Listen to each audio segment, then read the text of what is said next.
$৩,৭০০, মানে যা বাংলাদেশি কারেন্সিতে 4,50,000 টাকার বেশি। এই মহিলা আমাকে অফার করেছেন, তাও আমার পেজে মাত্র 24 ঘন্টার একটা অ্যাড রান করানোর জন্য।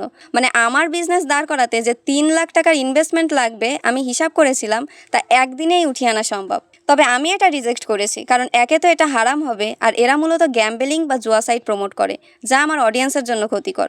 প্রতিদিন 3 থেকে 5 লাখ মানুষ আমাকে দেখেন, সব মিলিয়ে 50,000-এর মতো মানুষ আমার সাথে যুক্ত আছেন, কারণ এরা আমাকে ট্রাস্ট করেন। বিশ্বাস করা অনেক কঠিন কাজ, আর তা কি এত সহজে ভাঙতে দেওয়া যায়? তাই এখন আমাদের অনেক বেশি পরিশ্রম করে আরও বেশি মেন্টরশিপ নিতে হবে, কিছু প্রজেক্ট করতে হবে, আরও অনেক কিছু। তো এদিকে মাস্টার্সের সমস্ত ডকুমেন্ট হারিয়ে যাওয়ার কারণে আমি আমার 100% ফোকাস কাজে দিতে পারিনি। তবে আজ আমি কি করলাম, নিজের জন্য একটা ইনকাম ট্র্যাকার বানালাম, কারণ হ্যাবিট ট্র্যাক করতে করতে এটা ভালো করে বুঝে গিয়েছি যে যা ট্র্যাক করা হয় তাই ইমপ্রুভ হয়। হাতে সময়ও কম, দেখা যাক কি হয়।